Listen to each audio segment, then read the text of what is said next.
Welcome, dear one, to this wonderful sacred space that we create together. This morning's idea is about judgment, and I'm curious what a situation in your life is that you find yourself having judgment about, something in your life that you wish were different, something that you're trying to make be different. I'd like you to just bring that situation up in your mind for just a moment. A relationship, a situation, a physical, material thing that you wish were different. And I'd like for you to take a moment to think the thoughts that you think about that thing. What are some of the words, the statements that you say out loud or to yourself? And I don't want to take a lot of time because I don't want to give that a lot of energy, because that is today's point. I remember very clearly two different kinds of situations. One was my now ex-husband and I had purchased a house, and there were all kinds of things about that I was uncomfortable with, which were huge red flags that I didn't pay attention to in the right kind of way. And I blamed him for it, and I hated my kitchen. Now, those are two patterns, and every day, I rehearsed and said out loud how much I hated my kitchen, because it was so tiny. It was this lovely open floor plan house. I loved so much about it, but I hated that kitchen. And anybody who spent any time around me knew it. Guess what? My verbalizing that wasn't going to change my kitchen. My essentially energetically pointing my finger at my husband and blaming him for my unhappiness about the kitchen and how that impacted my life did not help him change the kitchen. It didn't help him feel good about himself or me. It didn't help me feel good about myself. All it did was create this toxic environment. Now, it's more complicated than just that situation, but it was within that cauldron of toxicity that I created by my thoughts and my words and my way of being that I realized somewhere along the line, somehow. And I think it was one of the first times that, like, I had a knowing drop into me that I could almost hear. And it was, you can't blame somebody else. You can't blame someone else and make them wrong to make yourself feel better or to justify the situation or to make yourself right. Sheila, you can't make him wrong and bad so that you can feel better about yourself. I was projecting my unhappiness on an outside situation. Because what had happened is that I hadn't listened to myself about all kinds of things around that, okay? But that's not what we're here for. What we're here for is the awareness of how we create patterns and ways of being that reinforce and recreate the patterns, because the pattern exists. And until we do something different, okay, so what do we do different? Well, I started paying attention to my thoughts. I started recognizing when I was blaming and making him bad or making him wrong,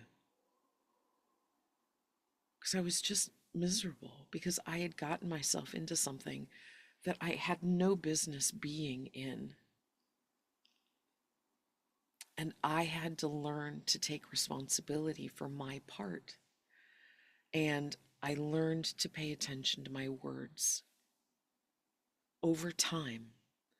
And that's when I started not complaining so much about things. And I used words that didn't make sense.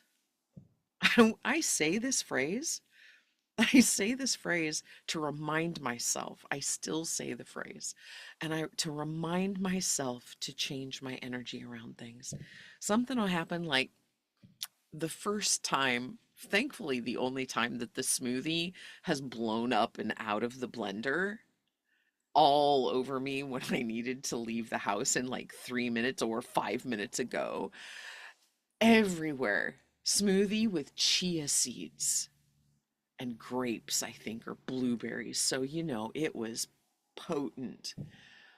And I'm like, oh, I love it when this happens, because that situation needed love. It didn't need what I had been trained to give it, which was criticism and exasperation and anxiety. It didn't need criticism of me, of how, I mean, I could give you a whole litany of the things that I would say to myself. And that's the thing, I was doing what came naturally to me. We're doing what comes naturally because it's what we're most familiar with. But that doesn't make it necessary or healthy or helpful or kind. And we can learn to do differently. So now, instead of saying, I say, oh God, I love it when that happens. And use that as a switch. And it's not instantaneous, but it keeps me from going. It's like, oh, that's very interesting. It's like the switch on a train track, right? If I don't throw the switch, I'm going to go down a track that is going to take me somewhere I do not want to be. And so instead, I flip the switch, which is the track that I'm going to go down, and I'm going to find peace somehow. I'm going to find some sense of calm. I'm going to deal with the thing. I'm going to laugh at it if possible.